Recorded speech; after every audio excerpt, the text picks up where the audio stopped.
इस वीडियो में मैं आपको directive principle of state policy यानी कि राज्य के नीति निर्देशक सिद्धांत का थोड़ा सा इंट्रोडक्शन में स्टार्ट कर देता हूँ। जब भारत एक कॉलोनी था, कॉलोनी यानी कि ब्रिटिश की इम्पीरियलिज्म पॉलिसी यानी कि साम्राज्यवादी नीति के तहत ईस्ट इंडिया कंपनी को भेजा जाता है, भारत को कॉलोनी बनाया जाता है उनके द्वारा।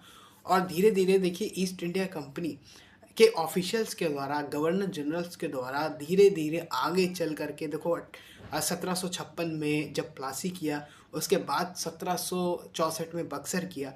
शुरुआत में इंटेंशन ईस्ट इंडिया कंपनी का था व्यापार करना, बट धीरे धीरे देखिए व्यापार तो बहाना था, व्यापार के साथ साथ एक अपनी पॉलिटिकल जो सिचुएशन है उसको स्ट्रांग करना इनका एक दूसरा छिपा हुआ मकसद कहीं ना कहीं था।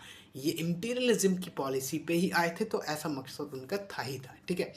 और अब देखिए जैसे जैसे 1764 में बक्सर किया और इससे पहले प्लासी किया जैसे मैंने बताया, तो उसके बाद आप देखोगे जो ब्रिटिश के ऑफिशियल्स थे, ब्रिटिश के जो अधिकारी थे, ईस्ट इंडिया कंपनी के जो अधिकारी थे, वो धीरे धीरे मालामाल होते चले गए, भ्रष्ट होते चले गए और इतना धन लूट करके भारत का सब ले गए। तो हम कॉलोनी ही थे, एक प्रकार से उपनिवेश ही थे, ठीक है।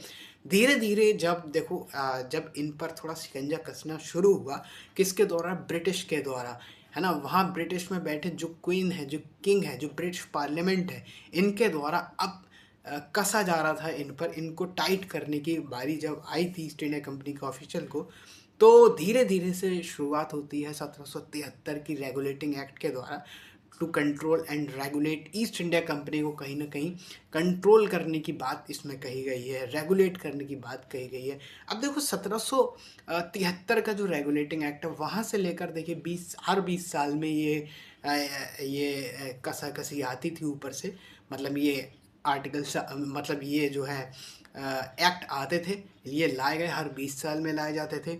और आप देखो जैसे जैसे ये आगे आते जाएंगे 1853 और 1858 तक, तो फाइनली अब ईस्ट इंडिया कंपनी को हटा ही दिया जाता है। तो इसके बाद में जब ये आता है तो वो यानी कि ये एक प्रकार से ईस्ट इंडिया कंपनी को कमज़ोर करने के लिए आए थे। और जब आप देखो 1857 की बाद के जितने भी हमारे अधिनियम आएंगे, ठीक है, वो ब्रिटिश के द्वारा लाए जाएंगे। तो ऐसा ही एक भारत शासन अधिनियम 1935 लाया गया था। और 1935 में क्या था? 1935 में इंस्ट्रूमेंट था। 1935 को बोला जाता था, गवर्नमेंट ऑफ इंडिया एक्ट 1935 को बोला जाता था, ये तो एक इंस्ट्रूमेंट ऑफ इंस्ट्रक्शंस है ना। जैसे संगीत के इंस्ट्रूमेंट्स होते हैं ना, वैसे ही एक प्रकार से ये इंस्ट्रूमेंट है डायरेक्शंस के, है ना, या इंस्ट्रक्शंस के, ठीक है। तो ये तो कहानी हो गई एक प्रकार से, जब हम आज़ादी के पहले की बात हो गई।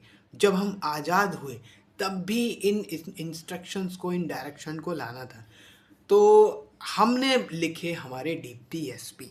तो डीपीएसपी जब लिखे गए तो एक प्रकार से ये जो है ये स्टेट को, एग्जीक्यूटिव को डायरेक्शंस हैं, इंस्ट्रक्शंस हैं कि हमारे नागरिकों को आप ये करोगे। जबकि आज़ादी से पहले की बात है, तो अगर हम आज़ादी से पहले की बात करेंगे तो ये जो है भारत में जितने भी गवर्नर जनरल, सॉरी वाइसराय थे, है ना, वाइसराय को ये इंस्ट्रक्शंस दे रहे थे कि आप किस प्रकार से रूल करोगे भारत के अंदर। आप इन भारत शासन अधिनियम को देखो, जो जो हम चीज़ आपके लिए लाए हैं उसके हिसाब से आप रूल करोगे। वैसे ही आप देखो डीपीएसपी में भी आज़ादी के बाद की बात है जब डीपीएसपी को लाया गया, है ना, और उसमें कई आर्टिकल्स लिखे गए। दरअसल ये पार्ट 4 में आते हैं, आर्टिकल 36 से लेकर आर्टिकल 51 तक के जितने भी हमारे आर्टिकल्स हैं उनको डीपीएसपी में रखा गया है।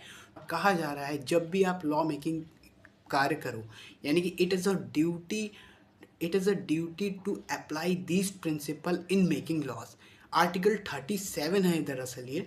तो आर्टिकल 37 में लिखा गया जब भी आप लॉ बनाओ, एग्जीक्यूटिव या फिर स्टेट, तो इनका यूज़ आप अपने उसमें करते रहना, कभी भी जब आपके पास जब आपके पास इंटेंशन हो, जब आपकी अवेलेबिलिटी हो, तो देते रहना हमारे नागरिकों को। तो आई होप थोड़ा सा इंट्रो आपको समझ में आया। इंट्रो में कुछ फैक्ट भी याद रखते हैं, तो कॉन्सेप्चुअल जानकारी हुई। थोड़ी फैक्चुअल जानकारी में मैं आपको बता दूं तो अब देखो फंडामेंटल राइट्स जो कि हमारे कॉन्स्टिट्यूशन के अंदर पार्ट 3 में है, पार्ट थर्ड में आर्टिकल 12 से लेकर आर्टिकल 35 तक फंडामेंटल राइट है। उसके बाद आर्टिकल 36 से लेकर आर्टिकल 51 तक ये पार्ट 4 में आ जाते हैं, ये डीपीएसपी है। ध्यान रखना, भारत ने इसको अपनाया, भारत ने इसको एडॉप्ट किया था कहाँ से, तो आयरलैंड के संविधान से इसको अपनाया, मतलब लाया गया है, ये हमें याद रखना है। तो आई होप इंट्रो आपको समझ में आया होगा। इसके आगे हम लोग और वीडियो और कॉन्सेप्चुअल जानकारी डीपीएसपी के संबंध में और फैक्चुअल जानकारी डीपीएसपी के संबंध में लाते रहेंगे। तो कृपया लाइक कर दें और सब्सक्राइब भी करें, फॉलो भी कर लेना, ठीक है। बेल आइकन को भी दबा देना, जिससे मेरी जो वीडियो है वो आप तक पहुंचती रहे।